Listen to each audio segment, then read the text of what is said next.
오늘의 주요 뉴스입니다.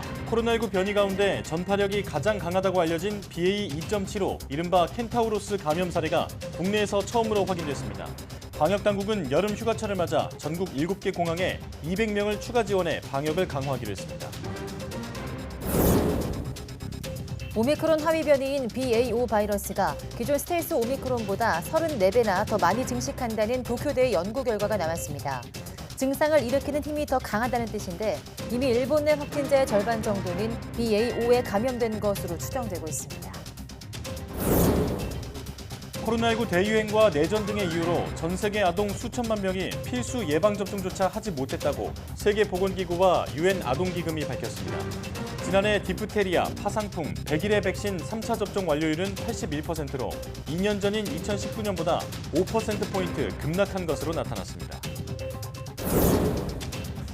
최근 영유아 수족구병 환자가 늘고 있어 질병관리청이 주의를 당부했습니다. 질병청은 환자 1,000명당 수족구병 의심 환자 수가 6월 둘째 주 1.7명에서 지속적으로 늘어 이달 첫 주는 10.3명이 됐다고 밝혔습니다. 세계보건기구 WHO가 아프리카에서 발병한 인수공통 감염병이 10년 전보다 63% 늘었다고 밝혔습니다. 특히 2019년부터 2020년까지 발병 사례가 많았다면서 아프리카가 신종 전염병의 진원지가 되는 것을 막는 조치가 시급하다고 지적했습니다.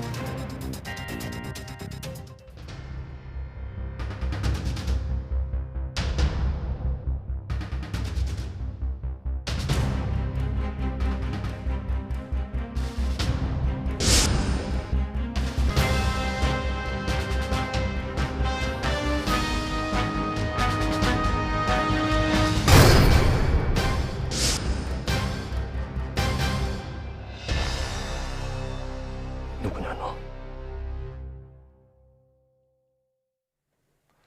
여러분 안녕하십니까? 사이언스 투데이 시작합니다. 영상으로 보신 것처럼 코로나19 오미크론 변이 가운데 전파력이 가장 강하다고 평가받는 BA.2.75, 이른바 켄타우로스가 국내에서 확인됐습니다.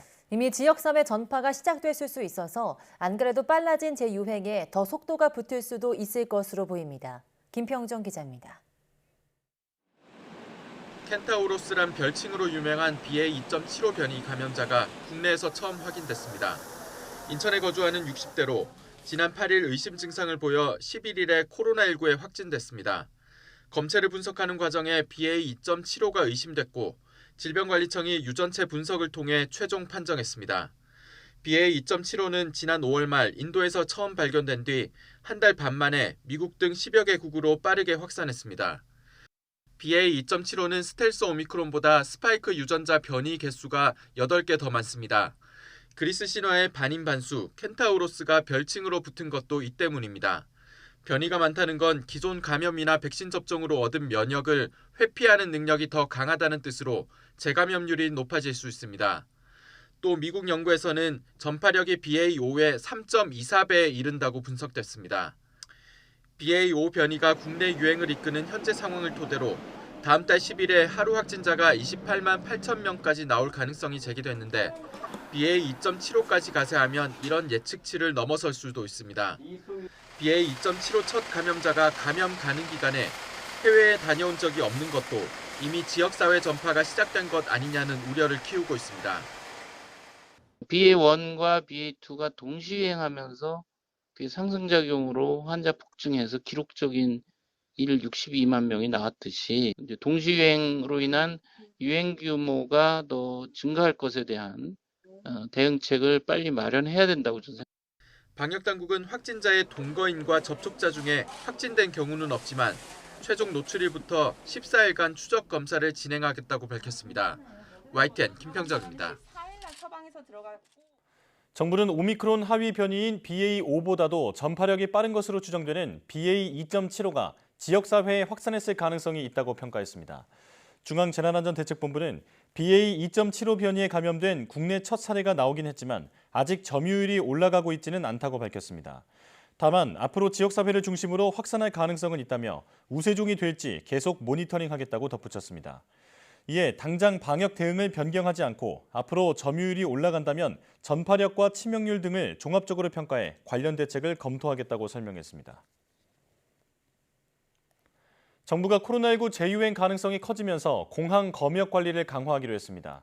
이상민 중대본 2차장은 중대본 회의 모두 발언에서 국제선 정상화와 휴가철을 맞아 여행 수요가 급증할 것으로 보여 방역 인력 지원을 통한 안심 관광 환경을 조성하겠다고 말했습니다. 정부는 우선 인천공항과 7개 지방공항에 단계적으로 200여 명의 검역 지원 인력을 투입해 검역 관리를 강화합니다. 또 전국 주요 관광지에 2,500명의 방역관리 요원을 배치해 개인 방역 수칙을 안내하고 실내 소독과 환기 등도 중점 지도하기로 했습니다. 코로나19 재유행에 대비해 정부가 병상 확보에 나선 가운데 상급 종합병원들이 병상에 대한 보상을 강화해달라고 요청했습니다. 정부는 추가 보상안을 검토하고 있습니다. 손영래 중앙사고수습본부 사회전략반장은 14일 대한병원협회와 45개 상급 종합병원을 대상으로 간담회를 개최했다며 병상 확충에 따른 보상을 강화해 줄 것과 환자 이동과 병상을 동원할 수 있는 사전 준비 기간을 둘 것을 요청했다고 설명했습니다. 손영래 반장은 요청에 따라 추가적으로 원활한 보상을 제공할 수 있는 방안이나 사전에 충분히 병상 확충 규모를 예고해서 대응 시간을 주도록 하는 보완책들을 검토 중이라고 말했습니다. 코로나19 재확산에 백신 4차 접종 대상이 50대까지 확대됐습니다. 당장 다음 주부터 접종을 시작하는데 낮은 감염 예방 효과에도 백신을 맞는 게 나을지 이영원 기자가 짚어봤습니다. 코로나19 유행 확산에 정부는 백신 4차 접종 대상을 대폭 확대했습니다. 기존 60살 이상 고령층과 면역 저하자 외에 50대와 18살 이상 기저질환자까지 접종하기로 한 겁니다. 50대가 포함되면서 접종 대상만 850만 명 넘게 늘었습니다. 심장질환과 암, 당뇨, 비만까지 포함하는 기저질환 범위를 고려하면 접종 규모는 더 커집니다. 문제는 얼마나 접종에 참여할지입니다. 3차 접종을 마쳤다면 4차 백신을 맞더라도 감염 예방 효과가 최대 25%에 그쳐 접종 유인이 크지 않기 때문입니다. 이런 탓에 기존 대상인 60대 이상 고령층 접종률도 30%대로 저조합니다. 50대인 경우 수용성이 굉장히 떨어질 것으로 보여요. 감염 예방 효과는 기대하기 어렵기 때문에 3차 접종만으로도 그 위중증 예방 효과는 상당 기간 유지될 수 있고, 정부는 재유행을 주도하는 BA.5 변이가 면역 회피력이 큰 만큼 감염 자체는 크게 막지 못하더라도 중증 사망 피해 최소화 효과는 여전하다며 4차 접종을 거듭 당부했습니다. 당일 접종은 오는 18일부터 시작하는데 파이자나 모더나, 노바백스 백신 가운데 선택할 수 있습니다. 변이에 맞게 개량한 백신이 언제 나올지 불확실해 기존 백신으로 추가 접종이 이루어지는 겁니다. 개량 백신이 이제 개발이 하반기에는 되긴 할 텐데 이게 언제 될지에 대한 불확실성이 높습니다. 고위험군께서는 가을철로 미루시기보다는 지금 예방 접종을 해 주시기를. 3차 접종 뒤 최소 넉 달이 지난 시점부터 4차 백신을 맞을 수 있습니다.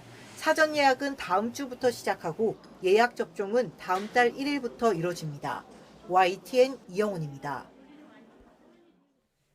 코로나19 신규 확진자가 2달 만에 4만 명대를 돌파하면서 재확산 우려가 커지고 있는데요. 자가 검사 키트 수요도 다시 급증하면서 편의점에는 재고가 동나고 있다고 합니다. 안동준 기자가 현장을 다녀왔습니다. 서울 망원동에 있는 이 편의점에는 최근 코로나19 자가검사 키트를 찾는 손님이 부쩍 늘었지만 판매는 못하고 있습니다. 키트 재고는 이미 동난 지 오랜데 주문을 넣어도 물량 준비 중이란 답변만 돌아올 뿐입니다. 2주 전인가 3주 전에 저희는 2개 들어오고 나서 계속 안 되고 있다가 저희가 더 받고 싶어도 지금은 받을 수 없고. 다른 편의점도 사정은 마찬가지입니다. 자가검사 키트 있어요? 지금 없습니다. 혹시 뭐 재고가 안 들어오나요?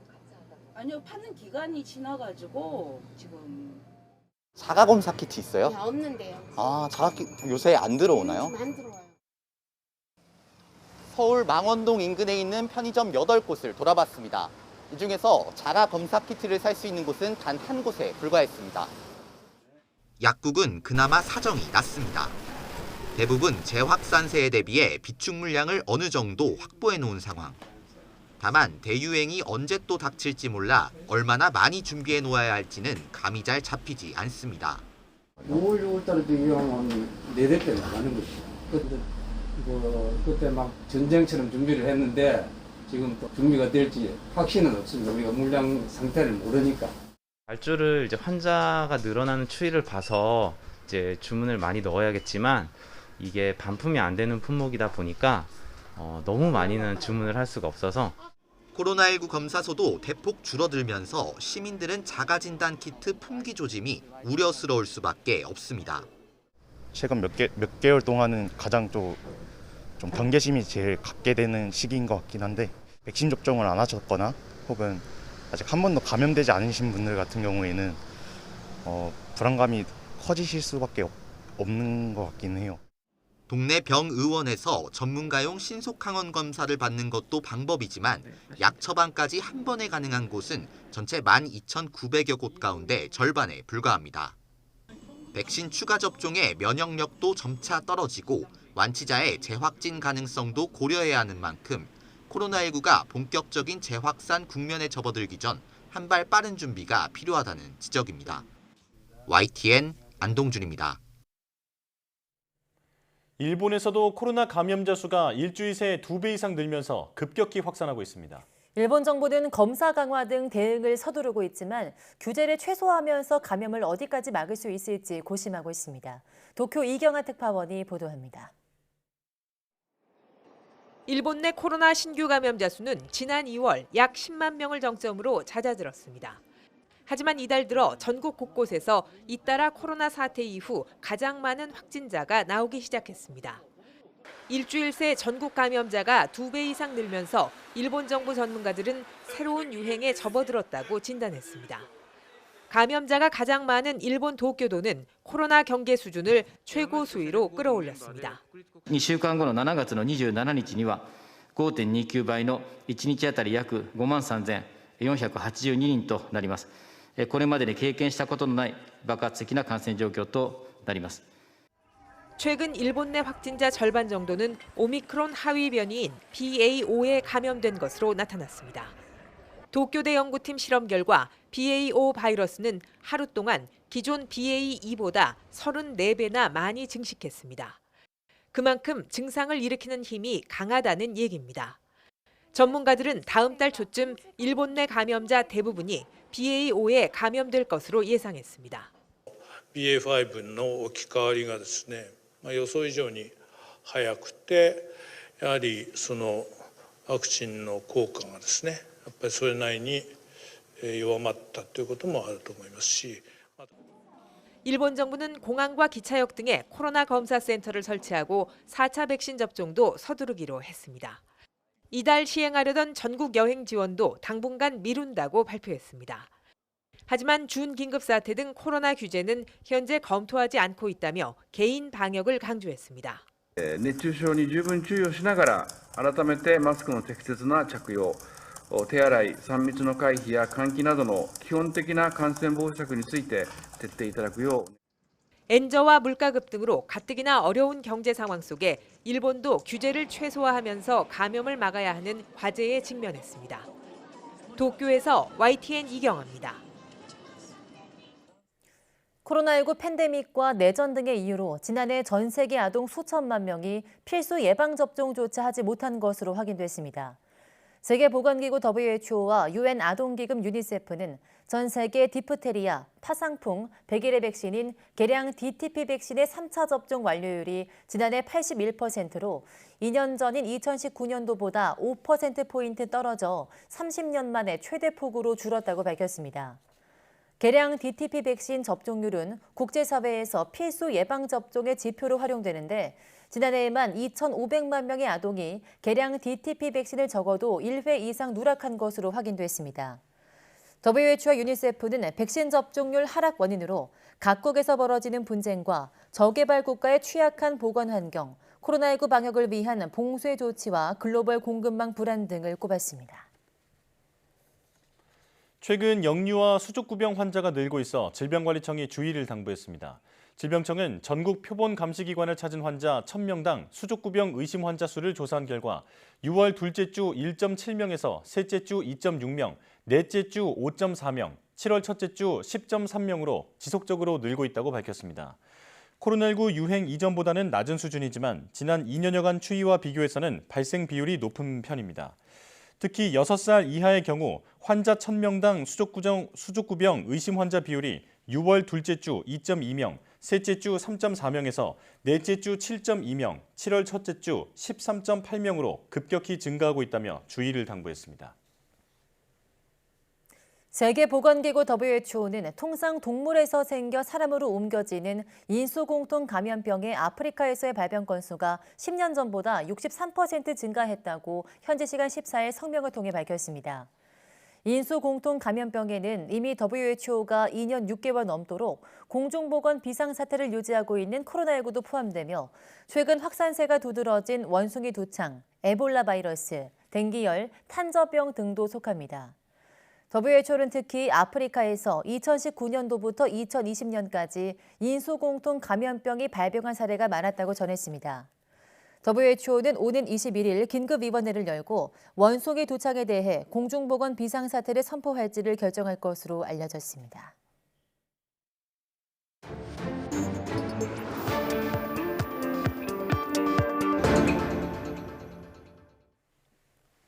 한 주간 가장 주목받은 과학 소식을 되돌아보는 사이언스 핫5 시간입니다. 네, 이번 주에는 어떤 이야기가 시청자들의 주목을 받았는지 최소라 기자와 함께 알아보겠습니다. 어서 오세요. 안녕하세요.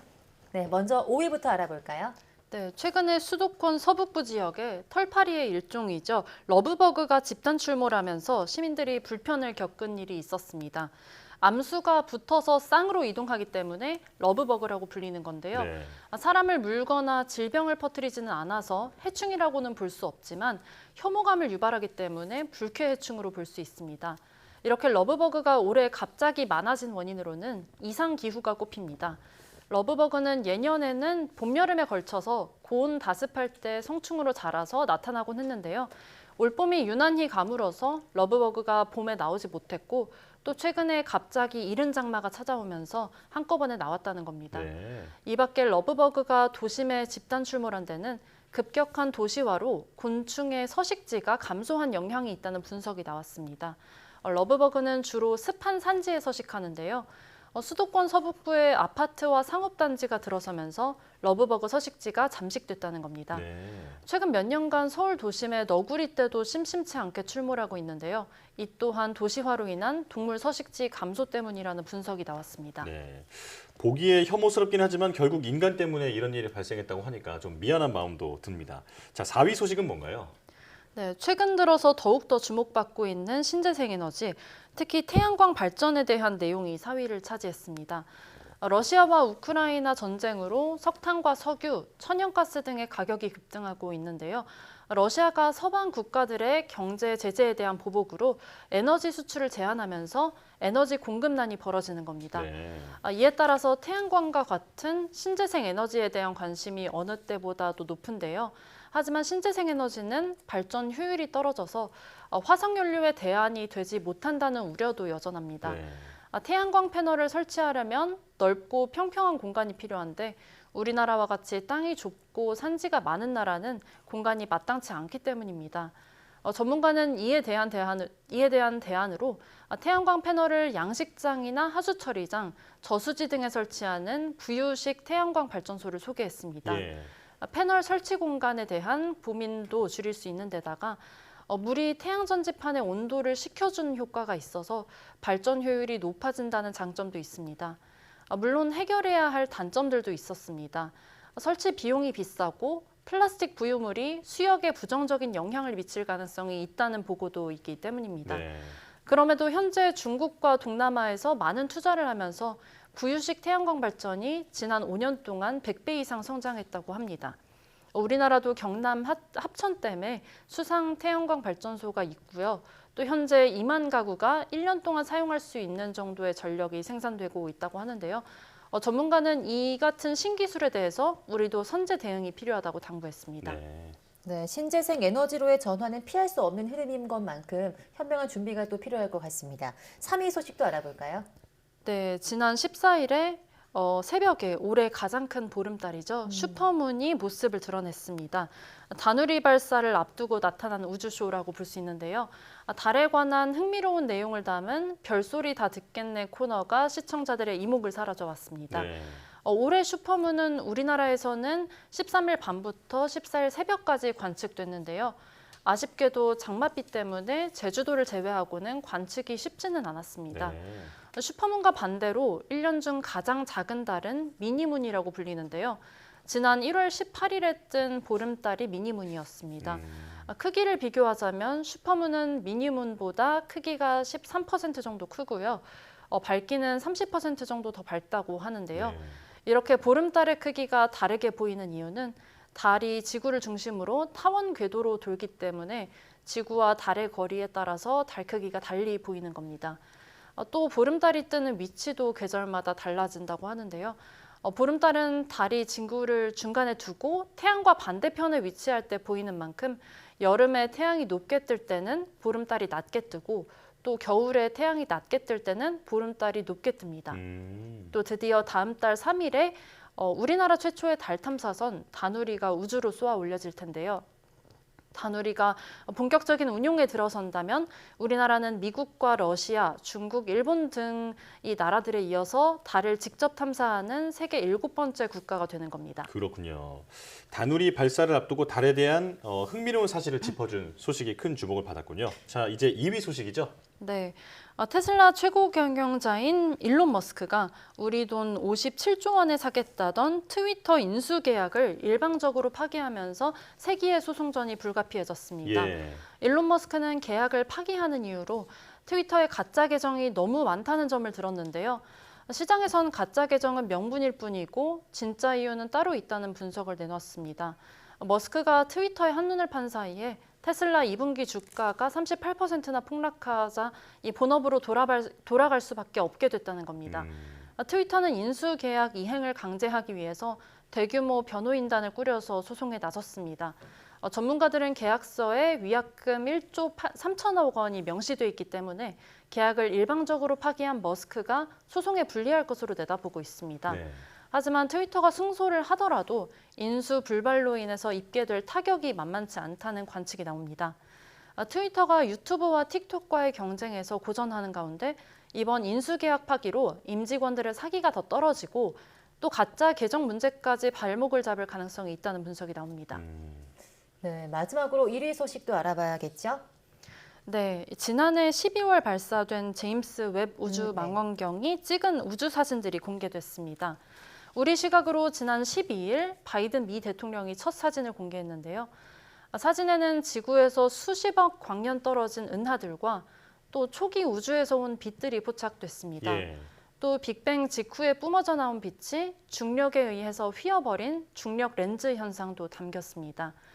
이 밖에도 나사는 별들의 요람인 성운의 모습과 별이 태어나는 순간 별이 죽어가면서 또 우주 먼지를 내뿜는 모습 이런 것들이 담긴 5장의 사진을 공개했습니다. 제임스 웹 망원경은 앞으로 135억 년 전의 빛까지 관측할 것으로 예정돼 있는데요. 과학계는 웹 망원경의 이 같은 성과로 우주의 탄생과 진화, 외계 생명체의 존재 여부를 규명하는 데 큰 진전을 기대하고 있습니다. 제임스 웹 우주망원경 외에도 우주의 비밀을 열어갈 차세대 우주망원경이 속속 발사될 예정인데요.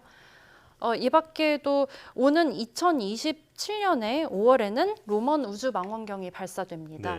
로먼 우주망원경은 밝게 빛나는 별빛을 가려서 숨어있는 주변 외계 행성을 찾을 수 있는 장비가 실리게 됩니다. 제2의 우주 지구 찾기에 중요한 역할을 할 것으로 기대가 됩니다. 또 로먼의 뒤를 이을 차기 우주망원경 후보에는 각기 다른 관측 파장대와 임무를 가진 4개의 우주망원경 후보가 선정돼 있습니다. 나사는 올해 최종 후보를 결정해서 오는 2035년에 우주 관측에 투입할 계획입니다. 저도 이번에 공개된 사진을 나사 홈페이지에서 원본으로 받아서 봤는데 사진 한 장 크기가 100MB에 이를 정도로 정말 고화질이더라고요. 자, 우주 망원경들이 앞으로 어떤 비밀을 풀어줄지 벌써부터 기대가 됩니다. 사이언스 핫5 최소라 기자와 함께했습니다. 고맙습니다. 감사합니다.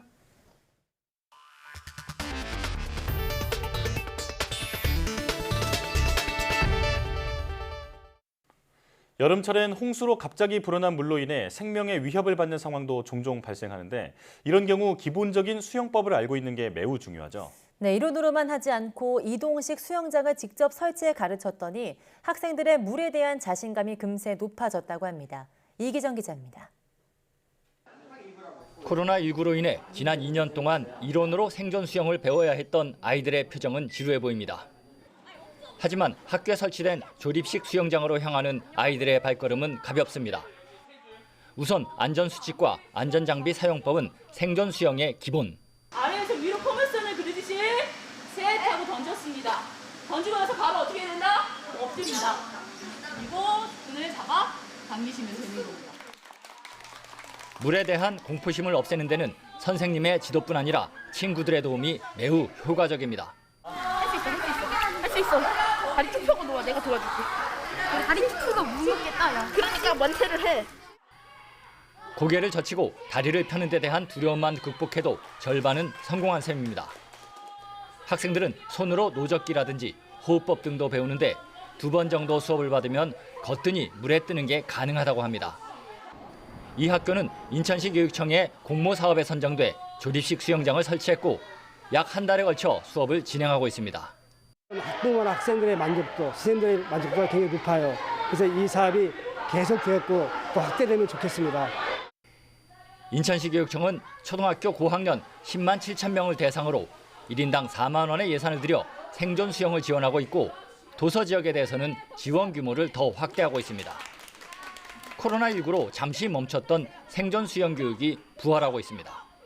YTN 이기정입니다. 기온이 높은 한여름에는 잎채소를 재배하기 어려운데요. 그래서 특히 상추는 금상추 소리를 들을 정도로 비싸집니다. 네, 국내 연구진이 한여름에도 상추 같은 잎채소를 재배하고 소득을 높일 수 있는 기술을 개발했습니다. 보도에 김학무 기자입니다. 바깥 기온이 30도가 훌쩍 넘는 한여름의 비닐하우스.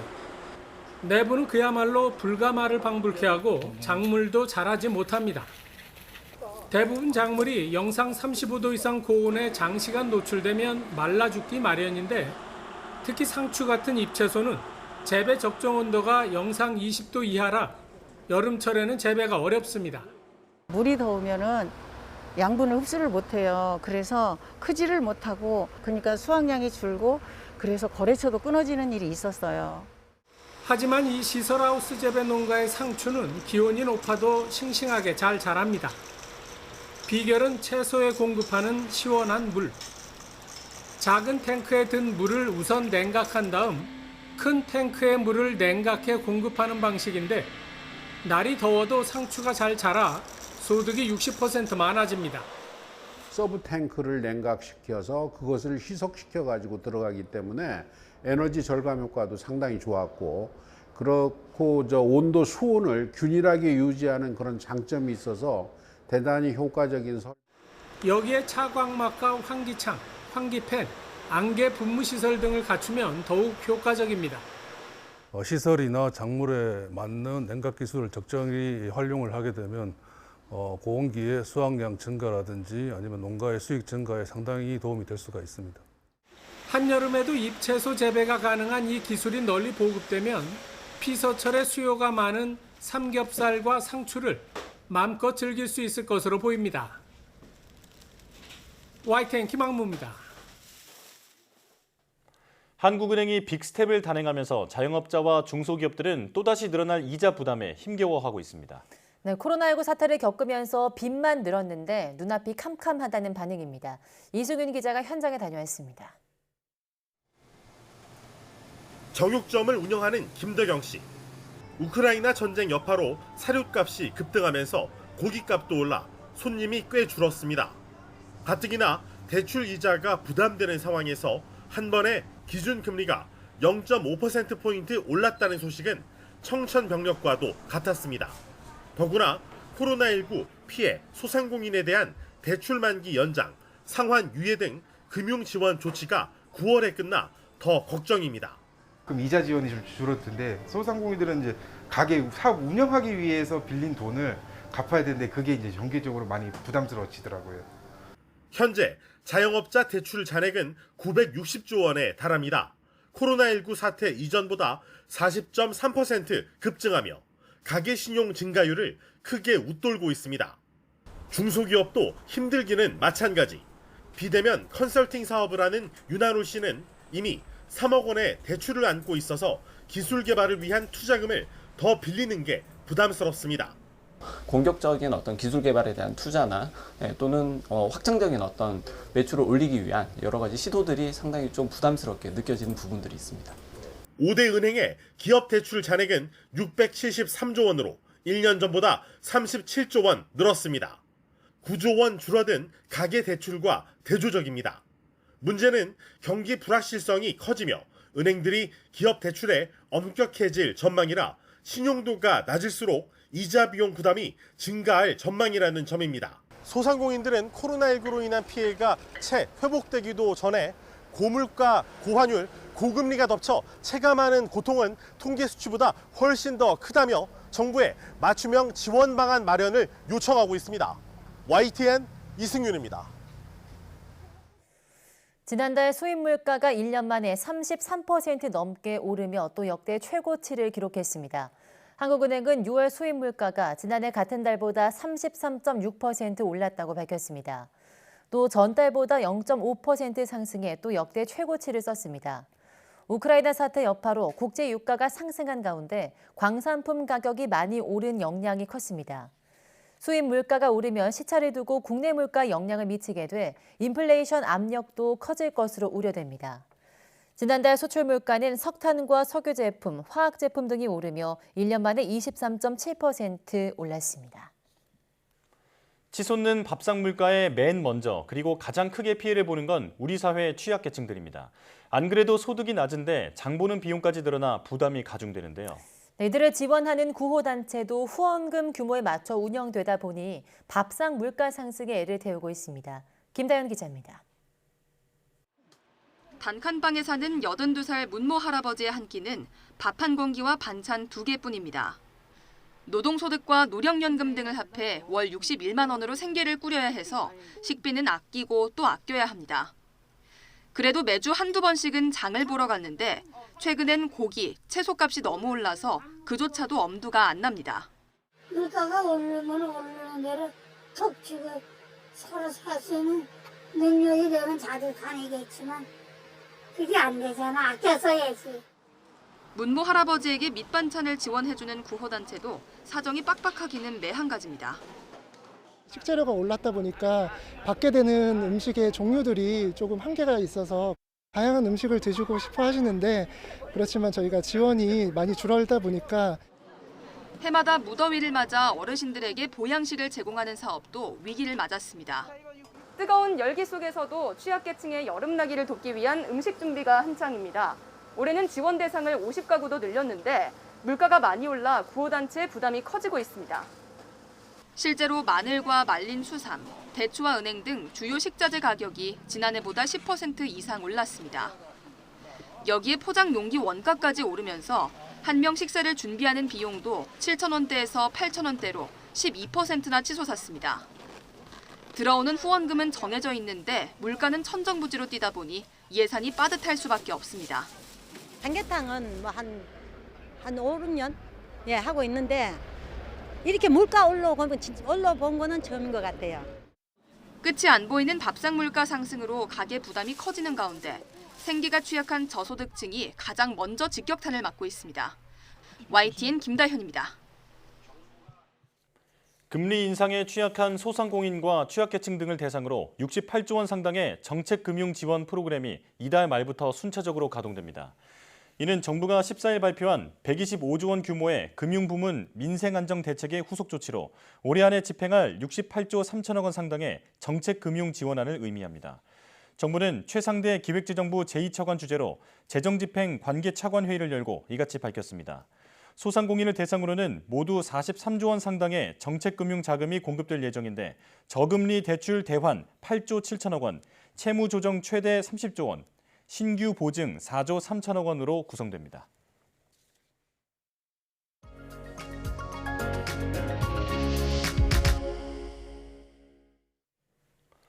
상상을 초월할 만큼 비싼 미술 작품의 가격은 누가 어떻게 매기는 건지 누구나 한 번쯤 궁금해하셨을 텐데요. 네, 오늘 사이언스 인 아트에서는 미술 작품의 가치가 결정되는 곳, 경매 시장에 대해 알아보겠습니다. 온라인 아트 플랫폼 누아트 박소경 디렉터와 함께합니다. 어서 오세요. 안녕하세요. 네, 안녕하십니까. 자, 미술 작품의 경매를 이해하려면 우선 작품이 어떻게 유통되는지부터 알아야 할 텐데요. 1차, 2차 시장으로 나뉜다고요? 네, 미술 시장은 크게 1차 시장하고 2차 시장으로 나뉘는데요. 갤러리 같은 플랫폼은 1차 시장에 속합니다.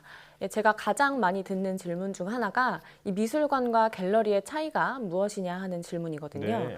이 시장의 관점으로 봤을 때 가장 큰 차이는 작품을 판매할 수 있느냐 없느냐가 있고요. 보통 미술관에서는 작품을 판매하지 않는다고 보시면 됩니다. 이 작품을 구매하려면 미술관이 아닌 갤러리에서 주로 거래를 하는데요. 일반적으로 갤러리에서는 소속 작가의 작품을 컬렉터, 즉 미술품을 구매하고자 하는 고객과 직접 다이렉트로 소통해서 거래하기 때문에 1차 시장으로 분류되는 겁니다. 네, 그리고 오늘 제가 소개할 이 미술품 경매는 2차 시장에 속합니다. 이 대부분의 미술품 경매는 작가가 직접 자신의 작품을 출품하는 것이 아니라 작품을 소장하고 있는 소장자나 기관에서 경매를 내놓게 되는데요. 그래서 2차 시장으로 분류가 됩니다. 그러니까 2차 시장은 이미 거래가 일어난 작품이 재거래되는 곳이라고 말씀을 해주신 것 같은데 그럼 작가가 직접 자신의 작품을 경매에 붙이는 경우는 없는 건가요? 네, 미술품 경매 회사는 흔히 옥션 또는 옥션 하우스라고도 하는데요. 이 옥션의 경우 작가나 갤러리가 아닌 작품을 소장하고 있는 소장자가 작품을 내놓는 경우가 대다수입니다. 물론 때에 따라서 작가가 직접 본인의 작품을 경매에 내놓기도 하고 또 갤러리 같은 기관에서도 소장 작품을 출품하는 경우가 있기는 한데요. 보통은 컬렉터, 즉 미술품을 수집하는 컬렉터나 애호가가 경매에 이제 출품을 하게 됩니다. 이렇게 작품을 내놓는 것을 위탁이라고 하는데요. 쉽게 생각하면 다른 사람이 가지고 있던 것이 다시 시장에 나온 것이기 때문에 2차 시장으로 분류된다고 보시면 됩니다. 네. 자, 사실 미술품 경매하면 소더비 같은 회사가 가장 먼저 떠오르는데 그 대표적인 경매 회사로는 어떤 곳이 있나요? 네, 세계적인 경매 회사로는 소더비 그리고 크리스티 같은 곳들이 있는데요. 미술사적으로 중요하거나 또 잘 알려진 명화들, 또 세계적인 작가들의 작품들이 대부분 이곳 경매 회사들을 통해서 출품된다고 보시면 됩니다. 이 미술품뿐만 아니라 주얼리나 와인 같은 다른 분야의 가치 있는 물건들이 또 경매에 출품되기도 하고요. 또 주기적으로 미술 시장에 대한 리포트를 내놓으면서 경매 낙찰률이나 총 낙찰액 등을 분석해서 지금 미술 시장의 흐름이라던가 앞으로의 전망을 제시하기도 하면서 중요한 역할을 하고 있습니다. 또 특히 아카데미 같은 것을 운영을 하면서 관련 종사자를 교육하기도 하고요. 또 우리나라에서는 잘 알려진 서울 옥션과 K 옥션이 국내 미술품 경매 시장의 90% 이상을 차지하면서 양분하고 있는 구조입니다. 네. 그런데 경매를 생각해 보면 영화나 드라마에서 그 봉을 막 두드리고 판넬 같은 걸 들고 손에 들고 전화를 하곤 하잖아요. 네네. 경매가 진행되는 그 과정도 좀 궁금합니다. 네, 지금 말씀 주신 그 번호판을 드는 경매로 제가 예시를 들어보겠습니다. 네. 이 경매에 참여한 사람이 번호판을 직접 들면서 진행하는 오프라인 경매가 메인 경매라고 보시면 되고요. 이 응찰자가 자리에 참석하지 못할 경우에 스페셜리스트와 이제 전화로 실시간으로 통화를 하면서 진행을 하기도 하는데요. 이런 경우 실시간으로 스페셜리스트가 바로바로 고객에게 작품의 응찰 현황 같은 것을 공유하면서 대신 번호판을 들어주기도 합니다. 이때 이 드는 번호판의 명칭이 바로 패들이라고 하는데요. 내가 드는 패들에 써 있는 숫자가 그 경매장 안에서 내 이름표라고 보시면 되고요. 아, 나 이 작품 꼭 사야겠다 싶을 때 패드를 번쩍 들면 됩니다. 다만 아무 때나 드는 건 아니고요. 이 경매의 기본적인 규칙이 낮은 가격부터 순차적으로 올라가는 시스템이잖아요. 네. 이 작품마다 모두 시작하는 가격이 다르거든요. 이것을 시작가라고 하고요. 이 원하는 금액이다 싶은 작품이 있을 때 패드를 들고 응찰하겠다라는 의사를 밝히면 됩니다. 이 응찰이 들어올수록 작품가는 계속 이제 올라가는 시스템이고요. 그렇게 금액이 높아지다가 더 이상 응찰 들어오는 사람이 없을 때 최종 작품가와 구매자가 정해지게 되는데요. 이 경매사가 최종 작품가를 동일하게 3번 외치는 동안 아무도 패드를 들지 않으면 경매봉을 두드리고 최종 낙찰가와 구매자가 확정이 되게 됩니다. 여기까지가 한 작품의 낙찰되기까지 과정이라고 보시면 되고요. 이 낙찰된 작품은 이후 프로세스를 통해서 낙찰자에게 전달되게 됩니다. 됩니다. 그렇군요. 영화 같은 곳에서 이 탕탕탕 두드리는 것만 봤었는데 세세한 그 과정을 설명해 주시니까 더 재밌게 다가오는데요. 자, 그렇다면 그 낙찰가는 작품을 구입할 때 최종 가격이 되는 건가요? 네, 경매 거래를 할 때는 작품을 사는 사람이 지불해야 하는 낙찰 수수료라는 게 있습니다. 이 경매사가 낙찰봉을 두드리면서 결정됐던 그 낙찰 금액에 더해져서 수수료를 합산한 금액이 최종 결제해야 되는 금액인데요. 이 낙찰 수수료는 보통 낙찰가의 15에서 20% 사이고요. 그렇기 때문에 경매에 참여할 때는 수수료까지 더한 금액을 생각하고 신중하게 응찰을 해야 되는. 수수료가 굉장히 비싸네요. 뭐 그러니까요. 60억 이런 작품들은 수수료가 막 6억, 10억 정도 그렇죠. 되는 거잖아요. 네. 저희는 못 살 것 같습니다. 또 경매 흥행에 있어서 가장 중요한 역할을 하는 사람이 아무래도 경매사일 것 같은데요. 실제로 경매사가 경매에서 어떤 역할을 할까요? 네, 아무래도 이 말씀하신 것처럼 경매사의 역할이 경매에서 절대 빼놓을 수 없는 이야기인데요. 이 경매사는 흔히 해머를 쥐는 사람이다라고 이야기합니다. 여기서 해머는 앞서 말씀드린 경매봉을 이야기하는데요. 이 경매 진행 과정에서 최종 낙찰자와 낙찰액이 확정될 때 두드리는 망치거든요. 이 많게는 수십에서 수백억 원에 호가하는 작품들의 그 경매가 원활하게 진행되고 또 마무리되도록 하는 그런 역할을 하는 게 바로 경매사이기 때문에 중요한 존재라고 볼 수 있습니다. 네. 특히 각 경매 출품작에는 경매 순서대로 번호가 붙게 되는데요. 이 내부적인 협의에 의해서 정해지는 순서고요. 이 번호를 LOT, 낫이라고 합니다. 그래서 랏 번호 1번, 2번 또는 뭐 1번 랏, 2번 랏 이런 식으로 불리는데요. 이 각 랏에 대한 기본적인 미술사적 지식이라던가 중요도 또 어떤 랏은 뭐 어느 정도 경쟁이 치열하겠다 이런 것들을 이제 경매사가 사전에 인지를 하고 있고요. 또 경매를 진행하면서 패드를 드는 응찰자의 심리를 또 어느 정도 끌어내면서 흐름을 만들어가기도 합니다. 근데 또 경매사는 스페셜리스트의 눈빛만 봐도 고객이 더 응찰을 할 건지 또는 포기할 건지 뭐 고민 중인지 이런 부분들도 알 수 있는데요. 그래서 다른 포지션과의 협업도 굉장히 중요한 그런 역할이고요. 또 이 경매사의 옆자리에 자리한 보조 경매사가 있습니다. 이 보조 경매사들은 말 그대로 경매사를 보조하면서 혹시나 경매사가 먼 곳에서 뭐 예를 들어서 들린 그런 패드를 못 보거나 하는 이런 예측 불가한 상황을 대비해서 옆에서 진행을 돕습니다. 그렇군요. 경매사, 그러니까 이 경매의 그 흥행을 책임지는 사람이다. 네, 이렇게 볼 수 있을 것 같은데요. 아주 매력적인 직업이라는 생각이 듭니다. 자, 그렇다면 이 경매사라는 그 직업 어떤 식으로 채용을 하나요? 네, 아마 국내외도 각 경매사마다 뭐 어느 정도 과정은 조금 상이할 수는 있지만 대부분 사내에서 뽑는 것으로 알려져 있고요. 오디션 같은 형식으로 여러 차례 테스트를 한 후에 비로소 경매사로 활동할 수 있는 것으로 알고 있습니다. 때문에 일단은 뭐 옥션의 업무라던가 경매가 어떻게 돌아가는지 또 뭐 미술품에 대해서도 많이 알고 있어야겠고요. 대부분의 경매사가 경매사만 진행하지는 않고 사내에서 이제 다른 업무도 병행하는 경우도 많기 때문에 이 경매를 진행하는 것만을 단순하게 꿈꾸면서 준비하기보다는 실질적으로 미술품 경매 회사에서 진행되는 업무라든지 필요한 지식들을 공부하고 또 경력을 쌓아가는 것이 좋을 것으로 생각이 됩니다. 무엇보다 경매 그리고 미술품을 실제로 많이 보고 또 경험하는 것을 추천합니다. 네, 뭐 경매사에 대한 이야기와 현장 경매에 대한 이야기 나눠봤는데요. 최근에는 코로나19로 온라인 경매도 굉장히 활발하게 이루어지고 있다고 들었습니다. 온라인 경매를 할 때 주의할 사항이 있다면요? 네, 제가 이제 3년 가까이 경매 회사에서 근무했는데요. 2018년부터 근무를 했으니까 코로나 이전과 이후를 다 보면서 근무를 했거든요. 이 코로나 이후에 국내 미술 시장이 굉장히 활성화되고 있어서 미술품을 구매하려는 분들도 또 무척 많아졌고 또 물어보시는 분들도 많은데요. 일단은 기본적인 부분을 항상 말씀드리는 거는 2차 시장에서 구매하는 경우에는 가급적이면 실제로 작품을 보고 구매하시는 것을 말씀드립니다. 이 코로나19 이후에 온라인 경매라든지 저도 지금 속해 있는 온라인 아트 플랫폼처럼 미술품을 온라인을 통해서 거래하는 분들이 많아졌는데요. 특히 경매에 출품되는 작품의 경우에는 경매 회사에서도 좀 이렇게 권장하는 사항이 컨디션 리포트를 꼭 확인하고 가급적이면 실물을 직접 보고 응찰할 것을 권합니다. 이 미술품의 특성이 시간이나 환경에 따라서 작품의 균열이 갈 수도 있고 또 뭐 사진으로는 드러나지 않는 그런 좀 미세한 오염 같은 것도 있을 수 있기 때문에 그런데요, 물론 이 부분에 대해서는 경매 회사 측에서도 상세하게 고지를 하고 있고요.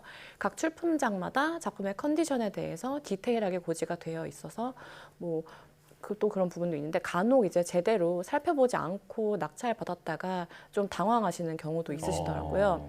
그래서 제작된 지 좀 된 미술품의 경우에는 시간에 따른 컨디션의 변화가 있을 수 있기 때문에 꼭 실물을 보고 응찰하시는 것을 당부드립니다. 네.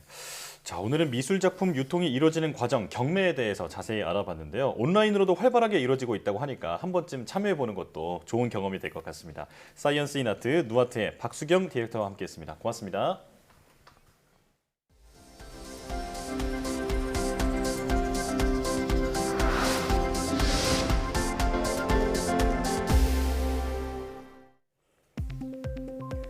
코로나19 변이에 대한 백신 효능을 95%의 정확도로 예측하는 알고리즘이 개발됐습니다.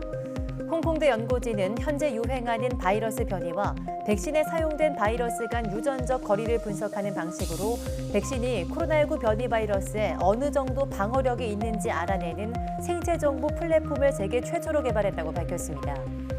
연구진은 개발한 알고리즘으로 최근 유행하는 오미크론 합의 변이 BA4와 BA5를 분석한 결과 화이자 백신과 시노백 백신 모두 중증 예방에는 50% 이상의 효능을 보였으나 유증상 감염에 대한 효능은 30% 아래로 떨어졌다고 설명했습니다. 또 개발한 알고리즘이 백신의 효능만 측정할 뿐 백신의 안전성을 측정하지 못한다고 덧붙였습니다. 국내 연구진이 고농도 일산화탄소를 고부가 가치를 지닌 화학연료로 바꾸는 기술을 개발했습니다. 카이스트 조병관 교수팀은 유박테리움 리모좀 균주를 고농도 일산화탄소 조건에 지속적으로 노출해 일산화탄소 내성이 뛰어난 돌연변이체로 만든 뒤 이를 생체 촉매로 이용한 C1 바이오 리파이너리 기술을 개발했다고 밝혔습니다. 연구팀은 산업 공정 과정에서 발생하는 일산화탄소와 같은 C1 가스를 미생물이 이용하려면 일산화탄소에 대한 내성이 필수적이라며 이번에 개발한 생체 촉매는 야생성 미생물을 사용했을 때보다 6.5배 정도 높은 생산성으로 다양한 화학연료를 전환했다고 설명했습니다. 벌레를 잡기 위해 나무를 쪼는 딱따구리는 두개골의 충격 흡수 역할이 없어도 뇌진탕을 겪지 않는 것으로 확인됐습니다. 벨기에 안트베르펜 대학 연구진은 딱따구리가 나무를 쪼는 행동을 초고속으로 촬영해 분석한 결과 딱따구리 두개골의 충격 흡수 작용은 나무 쪼개 효율만 떨어뜨린다는 사실을 밝혀냈습니다. 연구진은 딱따구리가 나무를 쫄 때 생기는 충격은 인간에게 뇌진탕을 일으킬 수 있는 수준이지만 딱따구리의 작은 뇌는 이를 견뎌낼 수 있다고 설명했습니다. 또 진화적 관점에서 딱따구리가 왜 더 큰 머리와 강한 목 근육을 갖지 않았는지를 이번 연구 결과가 설명해준다고 덧붙였습니다. 과학기술정보통신부는 3.4에서 3.42GHz 대역 5G 주파수 추가 할당 대상 법인으로 LG U+를 선정했다고 밝혔습니다. 과기정통부는 전파 자원 이용의 효율성과 재정적 능력, 기술적 능력 등 3개 항목에 대한 심사를 통해 LG U+가 제시한 계획이 할당 조건에 부합하는 것으로 평가돼 총 1,521억 원의 주파수를 추가 할당했다고 설명했습니다. 주파수 할당은 오는 11월 1일에 이뤄질 예정이며 사용 기한은 2028년 11월 30일까지로 기존 5G 주파수 이용 종료 시점과 같습니다. LG U+는 이번에 추가 할당을 통해 2025년 12월까지 총 15만 국의 5G 무선국을 구축해야 하며 농어촌 공동망 구축 완료 시점을 기존 2024년 6월에서 2023년 12월로 6개월 앞당겨야 합니다.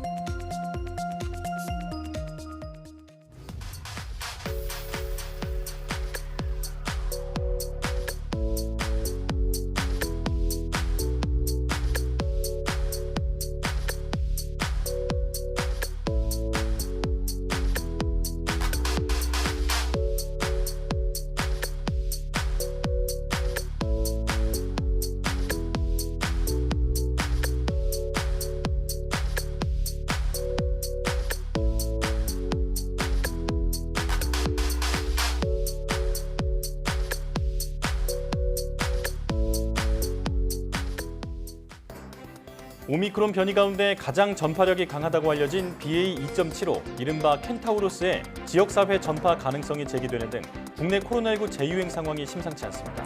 방역당국이 공항 검역 등 방역을 강화하기로 했지만 거리두기가 해제된 터라 국민 개개인의 적극적인 방역 참여가 절실한데요. 마스크 착용과 손 씻기, 주기적인 환기 등 생활 속 방역 수칙을 꼭 지켜주시기 바랍니다. 뉴스 마치겠습니다. 함께해 주신 여러분 고맙습니다.